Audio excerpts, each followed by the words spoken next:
I was immature and self-absorbed, self-focused. I didn't care about anyone else. I would have stepped on anyone else's toes to get what I wanted. Hi, I'm Kendra, and this is my series on treating yourself how you want to be treated. Today I'm talking about integrating your shadow self and how really important that it is, and explaining it a little bit. It's a part of us that we'd rather keep hidden, the false beliefs that keep us safe, the lower vibrational emotions that keep us unstable, the traits in ourselves that we don't want to acknowledge or identify with. These are all parts of our shadow. But in order for us to have a beautifully fulfilling, loving, happy, amazing life, we have to integrate our shadow side. We have to bring our shadow into the light. Stop denying its existence. Stop pushing it away. Stop hating it. Start embracing it. Start loving it, acknowledging it, treating it like it's the best thing. It's the best part of you. It's a part of you. It's important. Stop neglecting it. Accept it, love it, forgive it. Every single person has a shadow self.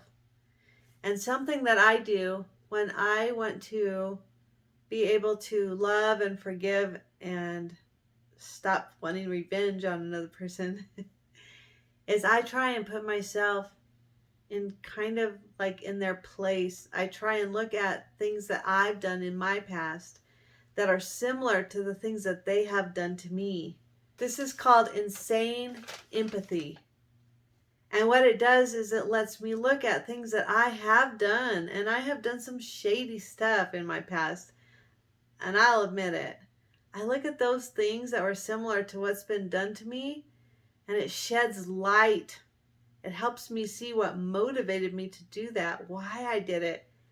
And it helps me to see them more clearly and less as a monster or evil, and more as a human being with a shadow.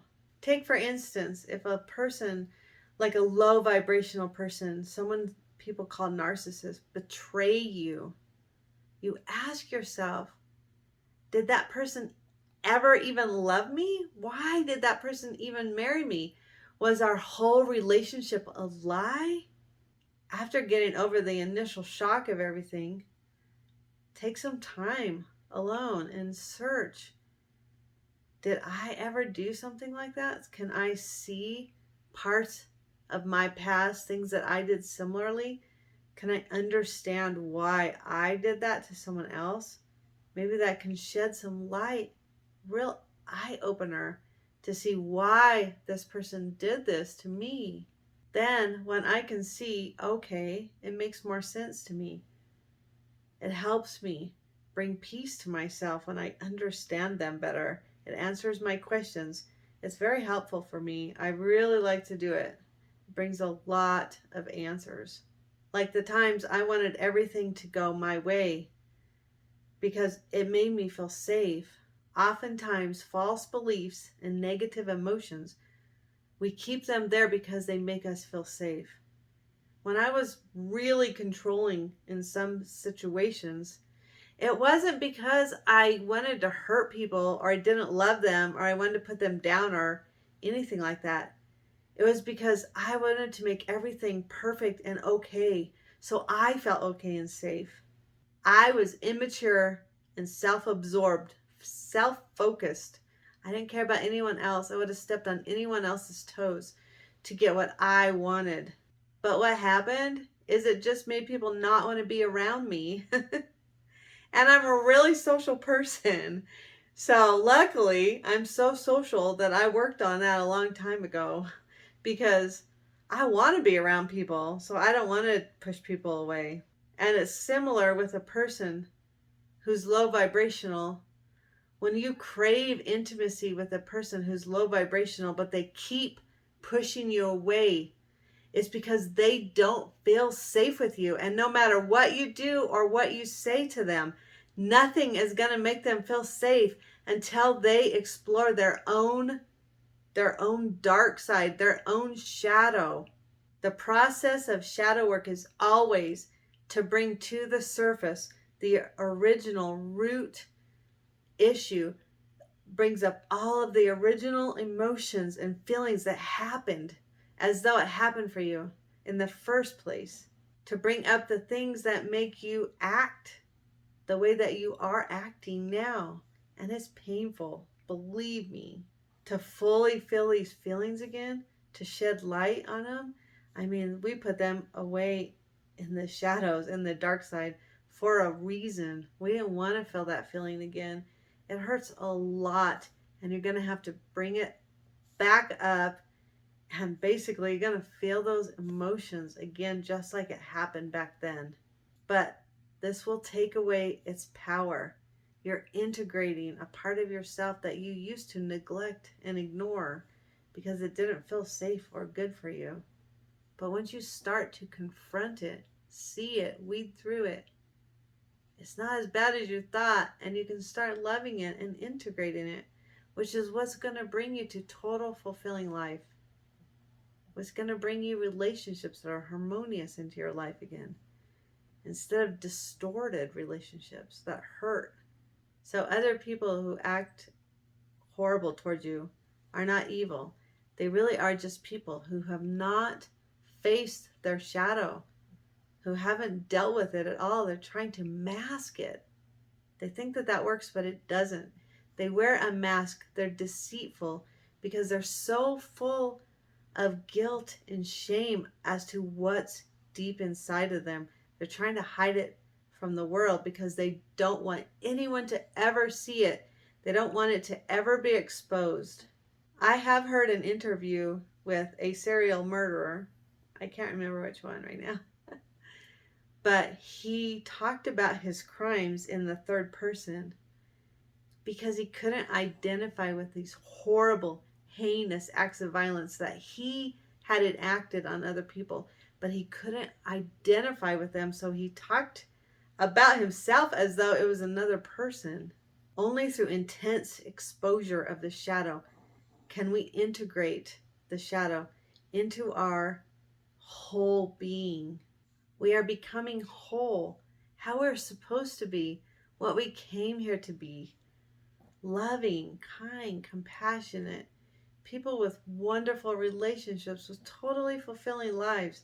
And we cannot ever have that until we integrate these parts of ourselves, these feelings, emotions, and beliefs that we don't identify with, that we push away as not being parts of ourselves, but are just below the surface, that we can actually start to tenderly, carefully, caringly, lovingly start to let come out so that we can integrate it with our whole being and become whole. Some people call this being vulnerable. I call it being honest. Compassionate confrontation is what I call it. This is hard work to do, but it gets easier, just like everything in life. As soon as you start doing it, it really gets easier and easier. And you'll wonder, why didn't I just deal with this a long time ago? Why did I just shove it down and cause so much more chaos in my life for years and decades? Why didn't I just face this? It's really not as bad as I thought it was going to be. Once the initial horrible feeling comes out, it gets so much better, so much lighter. You'll be raising your vibration so much and bringing to yourself so many more wonderful things and feeling so good about yourself, which is so important. You'll start to feel a freedom, emotional stability. I didn't used to let myself feel feelings like anger and sadness. I didn't like feeling sad. I said, no, I don't want to feel sad anymore.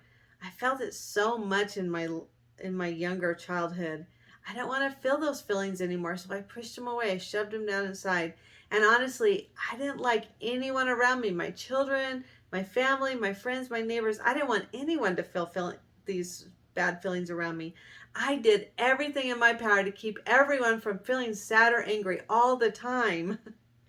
And honestly, unfortunately, it actually made me easier to manipulate and control. That's part of my problem. I did that, and I have to admit it because I didn't want to feel my emotions. I put myself in a situation where I was easily manipulated and controlled. because I wanted everyone to get along. I wanted everyone to like me, to be happy, not to feel sad or angry. That is part of my shadow that I have to bring out and explore. Allow myself to feel these feelings, to get comfortable, letting myself, okay, it's okay. I'm going to be sad now for a little while. It's okay. And it's okay for me to let people around me feel sad and angry. I have also heard it said that women who are attracted to emotionally unavailable men are actually also emotionally unavailable. And boy, when I first heard that, I was like, what? But honestly, when I did look deep inside myself at my beliefs and my thoughts and feelings and emotions, uncovered the truth about how I really did feel. And honestly, I was emotionally unavailable. And I believe that is true. And honestly, sometimes I still feel a little bit attracted to those men. However, now I see them as just unavailable.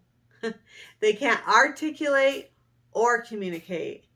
And those are two things now that I find extremely attractive in men. I believe these men that are really low vibrational, that people sometimes call narcissists, were really just once young boys who were treated by a mother figure in such a way that maybe had a huge hand in causing the way that they are now. Maybe the mother figure in their life crossed sexual boundaries with them when they were young, and the young boy fell in love with their mother in a way, and they were their mother's whole world, until one day this mother brings home a real boyfriend, and the devastation, the hurt, the pain, the betrayal the little boy feels, being shoved aside, ignored, unseen now, while this new man takes his place. And this little boy has nowhere to go and nothing, no one to help him process these feelings. He feels horrible, and he has no one to talk to and no way as an adolescent to process any of this. So he just shoves it deep, deep down inside and makes sure that his tender little heart never, ever gets hurt again. He will protect it now, from now on, at all cost. He will push every woman away from him, even though all he wants is to be seen again, admired, adored, and loved, put on a pedestal like he once was. And he'll do anything to have that. However, he'll keep pushing and pushing women away, calling them whores, believing that all women are like that. He will feel really confused, and he'll manipulate and control to get his needs met because he has no other resources of how to do this, to integrate any of this in himself. You can see how this leads to terrible chaos, total unfulfillment, and horrible relationships. That's all it can bring, until he's willing to face his shadow self, his shadow side, the side of him that sees all women like that, and wants to discover what really happened, why he felt that way, and why he treats women that way now. And he'll never do that until he's ready. Nothing that you can do will ever help him get ready. He needs to explore his deep-seated beliefs about women and root them out. And we can find compassion and empathy for them. We can love them and forgive them. But when we love ourselves, we will not stay in this cycle of chaos, in this self-destructive behavior that this person is inflicting, honestly, on themselves. We have to take ourselves out of this equation, walk away, close the door, love and forgive, have compassion, but walk away and congratulate ourselves. We are healing. We're waking up. We're expanding. We're loving. We have compassion and care for the world and for ourselves. we are doing something amazing and great. We have to feel so proud of ourselves for walking away, raising our vibration, and walking towards a life that we deserve, a life of total fulfillment with relationships that are compassionate and kind and loving. And the perfect, fulfilling life is everything that we deserve and will have if we keep working on facing, weeding out, embracing, loving, and forgiving all the shadowed parts of ourselves. So I challenge you to spend time alone. This is one great way to get in touch with your shadow self. There are challenges out there of no screen time, no media, walking away from all of that for a certain amount of time. And I have done it and I loved it. You could do it for 7 days, 21 days, 30 days, whatever you feel compelled to do. But you just take that certain amount of time, mark it on your calendar. And when you feel like you want to watch some social media or watch TV or movies or shows or anything, instead, you go out and spend time in nature or you journal. Journaling is extremely therapeutic. It brings up stuff you didn't know was in there, stuff that you didn't even know you thought or believed or felt in life. Integration helps bring the unconscious into the conscious, the shadow into the light. It brings the parts of ourselves that we stuffed away or threw away or neglected or hated. It helps us love that part of ourselves, forgive it, integrate it.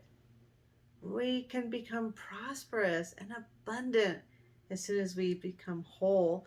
And becoming whole is our goal. And it is a great goal to have. Because what if you had absolutely everything that you wanted in life? You brought to yourself the whole beautiful, abundant, prosperous, perfect life to yourself. Except you don't have any meaningful relationships or great connections with other people on this planet. What kind of life is that? Is it fulfilling? I would say no.